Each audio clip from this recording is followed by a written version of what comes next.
ಆತ್ಮೀಯ ವಿದ್ಯಾರ್ಥಿಗಳೇ, ದ್ವಿತೀಯ PUC ಸಮಾಜಶಾಸ್ತ್ರ ವಿಷಯದ ಆನ್ಲೈನ್ ಕ್ಲಾಸಿಗೆ ಸ್ವಾಗತ. ಕಳೆದ ಅವಧಿಯಲ್ಲಿ ನಾವು ಅಧ್ಯಾಯ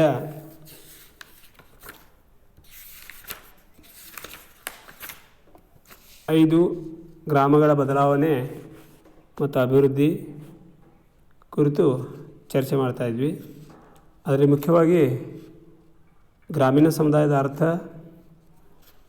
ಹಾಗೂ ಭಾರತೀಯ ಗ್ರಾಮಗಳ ಲಕ್ಷಣಗಳ ಕುರಿತು ನೋಡಿದ್ವಿ.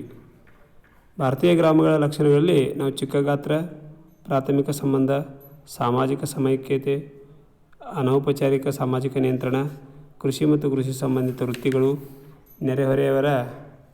ನೆರೆಹೊರೆ ಮತ್ತು ಸರಳ ಜೀವನ, ಗ್ರಾಮ ಸ್ವಾಯತ್ತತೆ ಬಗ್ಗೆ ಚರ್ಚೆ ಮಾಡಿದ್ವಿ. ಇವತ್ತು ಅದರ ಮುಂದುವರಿದ ಭಾಗವಾಗಿ ನಾವು ಇನ್ನೊಂದು ಮಹತ್ವದಾಗಿರ್ತಕ್ಕಂಥ ಪರಿಕಲ್ಪನೆ ಬಗ್ಗೆ ಚರ್ಚೆ ಮಾಡೋಣ. ಅದರಲ್ಲಿ ಮುಖ್ಯವಾಗಿರ್ತಕ್ಕಂಥ ಒಂದು ಅಂಶ ಅಂದರೆ ಭಾರತೀಯ ಗ್ರಾಮಗಳ ಸಮಸ್ಯೆಗಳು. ಇವತ್ತಿನ ಭಾರತದ ಗ್ರಾಮಗಳು ಅನುಭವಿಸ್ತಿರ್ತಕ್ಕಂಥ ಸಮಸ್ಯೆಗಳು ಏನಿವೆ ಅಂತಕ್ಕಂಥದ್ದನ್ನು ಸಂಕ್ಷಿಪ್ತವಾಗಿ ನಾವು ಇವತ್ತಿನ ದಿನ ಚರ್ಚೆ ಮಾಡೋಣ. ಇಲ್ಲಿ ಭಾರತದ ಗ್ರಾಮಗಳ ಸಮಸ್ಯೆಗಳು ಗ್ರಾಮದಿಂದ ಗ್ರಾಮಕ್ಕೆ, ಪ್ರದೇಶದಿಂದ ಪ್ರದೇಶಕ್ಕೆ ಭಿನ್ನವಾಗಿವೆ. ಆದರೂ ಕೂಡ ಸಾಮಾನ್ಯವಾಗಿ ನಾವು ಗ್ರಾಮಗಳ ಸಮಸ್ಯೆಗಳನ್ನು ಸಾಮಾಜಿಕ, ಆರ್ಥಿಕ ಮತ್ತು ಕೃಷಿ ಸಮಸ್ಯೆಗಳೆಂದೇ ವರ್ಗೀಕರಿಸ್ಬೋದು. ಇಲ್ಲಿ ಮುಖ್ಯವಾಗಿ ಗ್ರಾಮಗಳು ಎದುರಿಸ್ತಿರ್ತಕ್ಕಂಥ ಸಮಸ್ಯೆಗಳನ್ನು ನೋಡಿದರೆ, ಮೊದಲನೇದು ಸಾಮಾಜಿಕ ಸಮಸ್ಯೆಗಳಿವೆ. ಇಲ್ಲಿ ಸಾಮಾಜಿಕ ಸಮಸ್ಯೆಗಳು ಅಂತಕ್ಕಂಥ ಒಂದು ಅಂಶವನ್ನು ನಾವು ಇಟ್ಕೊಂಡು ಚರ್ಚೆ ಮಾಡಿದರೆ, ಭಾರತದ ಗ್ರಾಮಗಳಲ್ಲಿ ಸಾಮಾಜಿಕವಾಗಿ ಅನಕ್ಷರತೆ, ಗ್ರಾಮೀಣ ಬಡತನ ಹಾಗೂ ಆರೋಗ್ಯ ಸಮಸ್ಯೆಗಳು ಇವು ಮುಖ್ಯವಾಗಿವೆ. ಇಲ್ಲಿ ಮೊದಲನೇದು ಅನಕ್ಷರತೆ. ಗ್ರಾಮದಲ್ಲಿ ನಾವು ಸಾಮಾನ್ಯವಾಗಿ ಚರ್ಚೆ ಮಾಡಿದ್ರು ಕೂಡ ಗ್ರಾಮದ ಇವತ್ತಿನ ಸಮಸ್ಯೆಗಳು ಯಾವುವು ಅಂತ ಕೇಳಿದರೆ ನಮ್ಮ ಕಣ್ಮುಂದೆ ಬರ್ತಕ್ಕಂಥದ್ದು ಮುಖ್ಯವಾಗಿ ಬಡತನ ಮತ್ತು ಅನಕ್ಷರತೆ. ಈ ಅನಕ್ಷರತೆ ಭಾರತೀಯ ಗ್ರಾಮಗಳಲ್ಲಿ ಒಂದು ಸಾಮಾಜಿಕ ಸಮಸ್ಯೆಯಾಗಿದೆ. ಯಾಕಂದರೆ ಶೈಕ್ಷಣಿಕ ಸಂಸ್ಥೆಗಳ ಕೊರತೆ, ಗುಣಮಟ್ಟಿಲ್ಲದ ಶಿಕ್ಷಣ ಮಧ್ಯದಲ್ಲಿ ಶಾಲೆ ಬಿಡುವವರ ಸಂಖ್ಯೆ ಹೆಚ್ಚಿನ ಪ್ರಮಾಣವಾಗಿದ್ದು, ಬಹುತೇಕ ಶಿಕ್ಷಣ ಸಂಸ್ಥೆಗಳು ಸಮರ್ಪಕ ಕಟ್ಟಡಗಳನ್ನು ಹೊಂದಿಲ್ಲ, ಗ್ರಂಥಾಲಯಗಳಿಲ್ಲ, ಆಮೇಲೆ ಕ್ರೀಡಾ ಮೈದಾನವನ್ನು ಹೊಂದಿಲ್ಲ, ಮೂಲಭೂತ ಸೌಕರ್ಯಗಳಿಲ್ಲ ಅಂತಕ್ಕಂಥದ್ದನ್ನು ನೋಡ್ತೀವಿ. ಹೀಗಾಗಿ ಶೈಕ್ಷಣಿಕ ಅವಕಾಶವಿಲ್ಲದೆ ಭಾರತೀಯ ಸಮಾಜದ ಗ್ರಾಮೀಣ ಜನ ನಗರ ಪ್ರದೇಶಗಳಲ್ಲಿ ವ್ಯಾಪಕವಾದ ಒಂದು ಅಸಮಾನತೆ, ಇವು ಮುಖ್ಯವಾಗಿ ಗ್ರಾಮದ ಅನಕ್ಷರತೆ ಆಗಲಿಕ್ಕೆ ಕಾರಣಗಳು ಅಂತ ಹೇಳ್ತೀವಿ.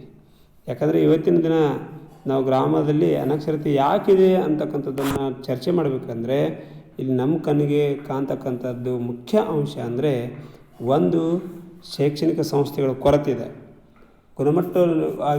ಗುಣಮಟ್ಟ ಶಿಕ್ಷಣವನ್ನು ನೀಡ್ತಕ್ಕಂಥ ಶಿಕ್ಷಣ ಸಂಸ್ಥೆಗಳು ಗ್ರಾಮಗಳಲ್ಲಿ ತಲೆ ಎತ್ತಾ ಇಲ್ಲ. ಇರತಕ್ಕಂಥ ಸರ್ಕಾರ ಇರ್ಬೋದು, ಸರ್ಕಾರೇತರ ಸಂಘ ಸಂಸ್ಥೆಗಳಿಂದ ಸ್ಥಾಪನೆಯಾಗಿರ್ತಕ್ಕಂಥ ಶಾಲೆಗಳೂ ಕೂಡ ಅಲ್ಲಿ ಮೂಲಭೂತವಾಗಿರ್ತಕ್ಕಂಥ ಒಂದು ಸೌಕರ್ಯಗಳನ್ನು ಸಮರ್ಪಕವಾಗಿ ಹೊಂದಿಲ್ಲ. ಈತನ ಮಧ್ಯೆ ಗ್ರಾಮದಲ್ಲಿ ಅನಕ್ಷರತೆಗೆ ಇನ್ನೊಂದು ಮುಖ್ಯವಾದ ಕಾರಣ ಅಂದರೆ, ಶಿಕ್ಷಣವನ್ನು ಮಧ್ಯದಲ್ಲಿ ಬಿಡುವವರ ಸಂಖ್ಯೆ ಹೆಚ್ಚಿಗೆ ಇರ್ತದೆ. ಹೀಗಾಗಿ ಈ ಒಂದು ಶೈಕ್ಷಣಿಕವಾಗಿ ಗ್ರಾಮಗಳು ಹಿನ್ನೆಲೆಯನ್ನು ಕಾಣ್ತಿರ್ತವೆ.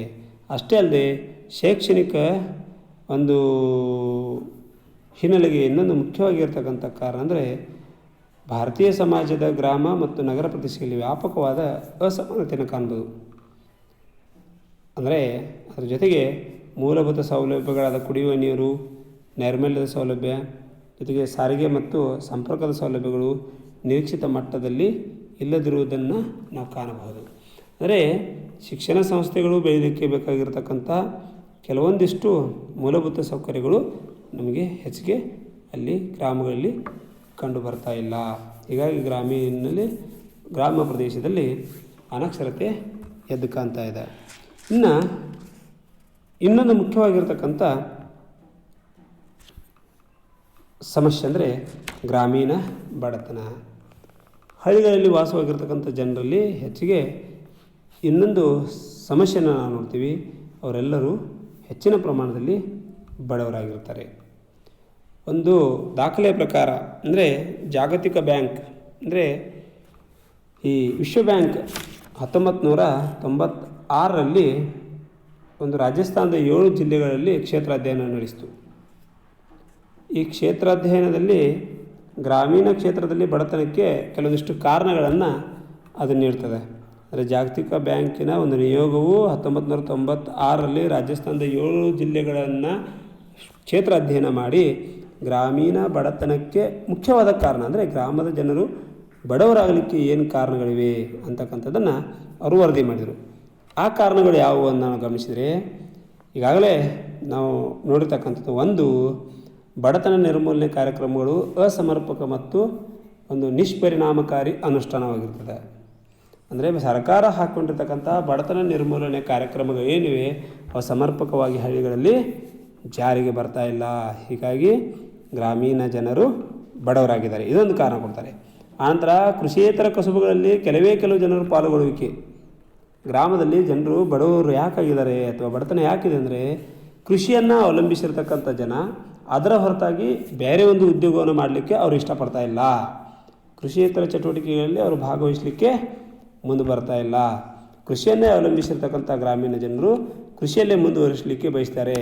ಆ ಕೃಷಿಯು ಕೂಡ ಅವೈಜ್ಞಾನಿಕ ಅಸಮರ್ಪಕವಾಗಿರ್ತಕ್ಕಂಥ ಕೃಷಿಯಾಗಿದ್ದರಿಂದ ಇಳುವರಿಯನ್ನು ಅವರು ತಮಗೆ ಬೇಕಾದಷ್ಟು ಪಡೆಯಲು ಆಗ್ತಿಲ್ಲ. ಹೀಗಾಗಿ ಅವರು ಬಡವರಾಗಿದ್ದಾರೆ. ಮೂರನೇದು ನೀರಾವರಿ ಸೌಲಭ್ಯಗಳ ಅಲಭ್ಯತೆ ಮತ್ತು ನಿಯತ ಮಳೆ. ಗ್ರಾಮೀಣ ಪ್ರದೇಶದಲ್ಲಿ ನೀರಿನ ಸಮಸ್ಯೆ ಇರ್ತದೆ. ಆಮೇಲೆ ಮಳೆಯೂ ಕೂಡ ಅಸಮರ್ಪಕವಾಗಿ ಅವರಿಗೆ ಕಾಲಕ್ಕೆ ಆಗುವುದಿಲ್ಲ. ಈ ಒಂದು ಕಾರಣದಿಂದಲೂ ಕೂಡ ಅವರು ಬಡವರಾಗಿದ್ದಾರೆ. ಆಮೇಲೆ ಪಾರಂಪರಿಕ ವ್ಯವಸಾಯದ ಮೇಲಿನ ಅವಲಂಬನೆ, ಅಸಮರ್ಪಕ ಆಧುನಿಕ ಕೌಶಲ್ಯ. ಇಲ್ಲಿ ಗ್ರಾಮ ಜನರು ಬಡವರಾಗಲಿಕ್ಕೆ ಇನ್ನೊಂದು ಮುಖ್ಯವಾದ ಕಾರಣ ಅಂದರೆ ಅವರ ವ್ಯವಸಾಯ ಪದ್ಧತಿಯು ಅಸಾಂಪ್ರದಾಯಿಕವಾಗಿದೆ.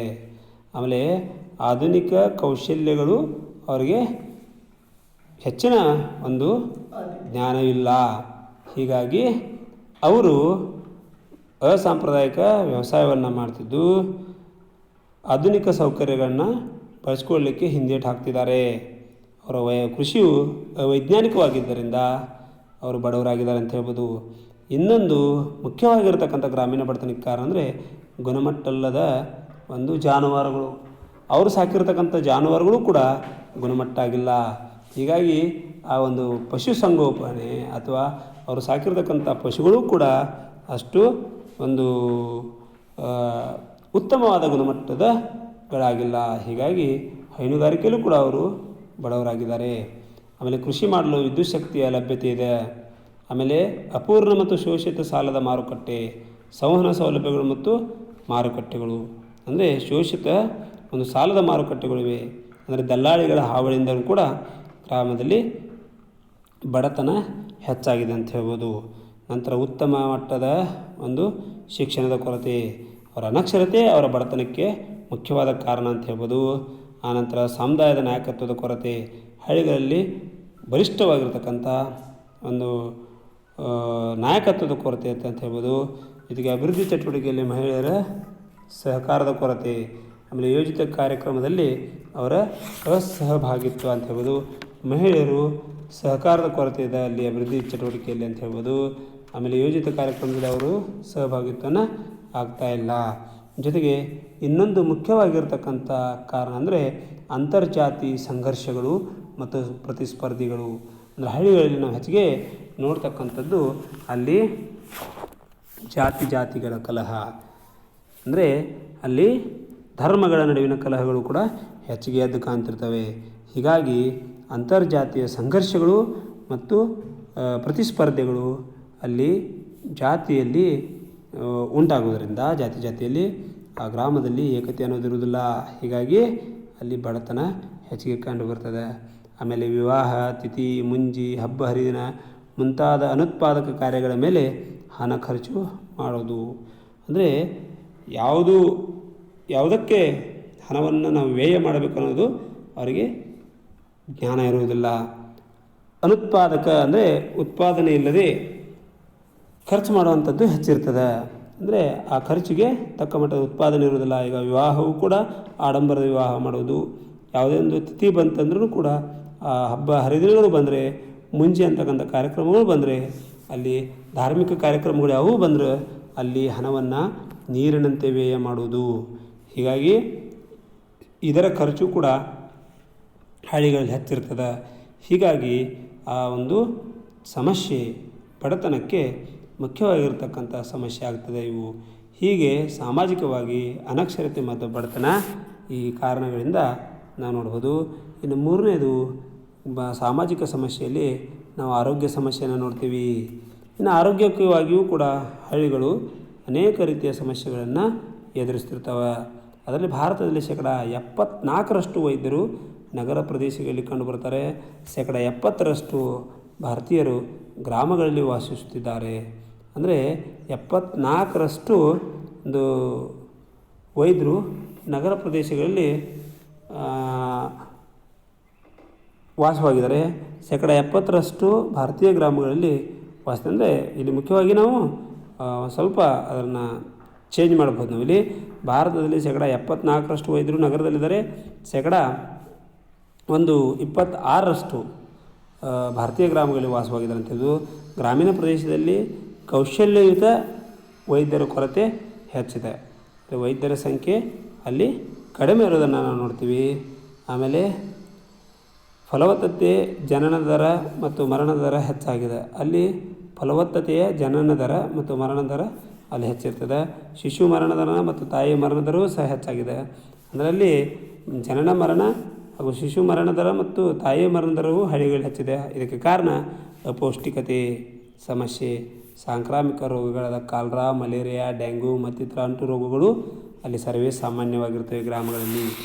ಗ್ರಾಮಗಳ ಮನೆಗಳಲ್ಲಿ ಅನೈರ್ಮಲ್ಯತೆ, ಅದರ ಜೊತೆಗೆ ಗ್ರಾಮೀಣ ಪ್ರದೇಶದ ಮದ್ಯಪಾನ, ತಂಬಾಕಿನ ಉತ್ಪನ್ನಗಳ ಸೇವನೆ ಮತ್ತಷ್ಟು ಆರೋಗ್ಯವನ್ನು ಅಲ್ಲಿ ಹಾಳುಗೆಡುತ್ತಾ ಇವೆ.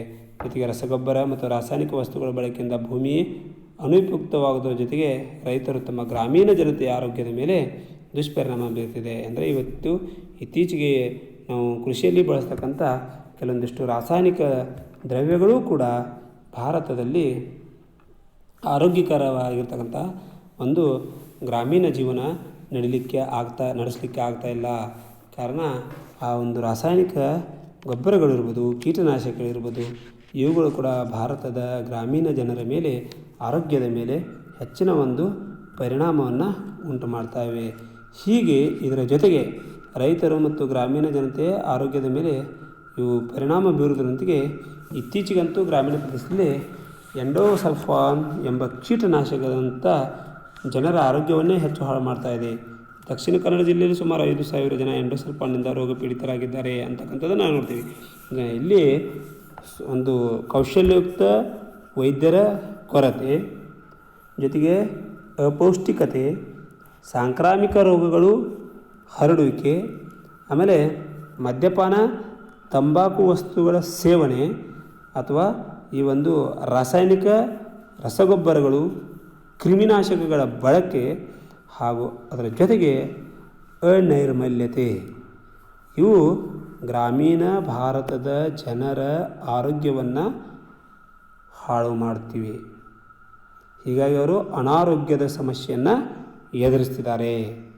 ಹೀಗಾಗಿ ಅಲ್ಲಿ ಒಂದು ಜನನ ದರ ಮತ್ತು ಮರಣ ದರವೂ ಕೂಡ ಹೆಚ್ಚಾಗಿದೆ. ಶಿಶು ಮರಣ ದರ ಮತ್ತು ತಾಯಿಯ ಮರಣ ದರವೂ ಕೂಡ ಹೆಚ್ಚಾಗಿದೆ. ಹೀಗಾಗಿ ಈ ಗ್ರಾಮಗಳು ಇವತ್ತು ಸಾಮಾಜಿಕವಾಗಿ ಅನಕ್ಷರಸ್ಥರಾಗಿದ್ದಾರೆ. ಗ್ರಾಮಸ್ಥರು ಬಡತನದಲ್ಲಿ ನರಳುತ್ತಿದ್ದಾರೆ. ಜೊತೆಗೆ ಆರೋಗ್ಯವಂತರೂ ಕೂಡ ಆಗಿಲ್ಲ. ಇದಿಷ್ಟು ಭಾರತದ ಒಂದು ಸಾಮಾಜಿಕ ಸಮಸ್ಯೆಗಳು, ಗ್ರಾಮಗಳ ಎದುರಿಸ್ತಕ್ಕಂಥ ಸಾಮಾಜಿಕ ಸಮಸ್ಯೆಗಳು ಅಂತಕ್ಕಂಥದ್ದನ್ನು ನಾವು ಗಮನಿಸಬಹುದು. ಇನ್ನು ಮುಂದೆ ನಾಳೆ ದಿನ ನಾವು ಭಾರತದ ಗ್ರಾಮಗಳ ಒಂದು ಆರ್ಥಿಕ ಮತ್ತು ಕೃಷಿ ಸಂಬಂಧಿಸಿದ ಸಮಸ್ಯೆಗಳ ಬಗ್ಗೆ ಅಧ್ಯಯನವನ್ನು ಮಾಡೋಣ. ಇಲ್ಲಿ ಮುಖ್ಯವಾಗಿ ನಿಮಗೆ ಪ್ರಶ್ನೆ ಬರ್ತಕ್ಕಂಥ ಪ್ರಶ್ನೆ ಅಂದರೆ ಭಾರತದ ಗ್ರಾಮಗಳ ಸಾಮಾಜಿಕ ಸಮಸ್ಯೆಗಳನ್ನ ತಿಳಿಸಿ ಅಥವಾ ಭಾರತದ ಗ್ರಾಮಗಳ ಸಮಸ್ಯೆಗಳನ್ನ ತಿಳಿಸಿ ಅಂತ ಕೇಳ್ಬೋದು. ಯಾವುದಾದ್ರೂ ಒಂದು ಕಂಟೆಂಟನ್ನು ಇಟ್ಕೊಂಡು ನಿಮಗೆ ಪ್ರಶ್ನೆ 5 ಮಾರ್ಕ್ಸಿಗೆ ಬರ್ತದೆ, ಅಥವಾ 2 ಮಾರ್ಕ್ಸಿಗೆ ಭಾರತದ ಯಾವುದಾದ್ರೂ 2 ಗ್ರಾಮೀಣ ಭಾರತದ ಸಮಸ್ಯೆಗಳನ್ನ ತಿಳಿಸಿ ಅಂತ ಕೇಳ್ತಾರೆ. ಅವು ನೇರವಾಗಿ ನೀವು ಬಡತನ ಮತ್ತು ಅನಕ್ಷರತೆ ಆಮೇಲೆ ಆರೋಗ್ಯ ಸಮಸ್ಯೆಗಳಂತೆ ಬರೀಬೋದು. ಇಲ್ಲಾಂದರೆ 5 ಮಾರ್ಕ್ಸಿಗೆ ಭಾರತ ಗ್ರಾಮಗಳ ಸಾಮಾಜಿಕ ಸಮಸ್ಯೆಗಳು ತಿಳಿಸಿದರೆ ಈ 3 ಅಂಶಗಳನ್ನ ವಿವರಣೆ ಮಾಡಿ. 1 ಶೈಕ್ಷಣಿಕ ಸಮಸ್ಯೆಗಳು, ಅನಕ್ಷರತೆ ಇರ್ಬೋದು. 2ನೇದು ಮುಖ್ಯವಾಗಿ ಒಂದು ಬಡತನ, ಆಮೇಲೆ 3ನೇದು ಆರೋಗ್ಯ ಸಮಸ್ಯೆಗಳಂತೇಳಿ ನೀವು ಈ ಅಂಶಗಳನ್ನು ವಿವರಣೆ ಮಾಡ್ಬೋದು. ನಾಳೆ ದಿನ ನಾವು ಈ ಭಾರತದ ಗ್ರಾಮಗಳ ಆರ್ಥಿಕ ಸಮಸ್ಯೆಗಳು ಮತ್ತು ಕೃಷಿ ಸಂಬಂಧಿತ ಸಮಸ್ಯೆಗಳ ಬಗ್ಗೆ ಚರ್ಚೆ ಮಾಡೋಣ. ಧನ್ಯವಾದಗಳು.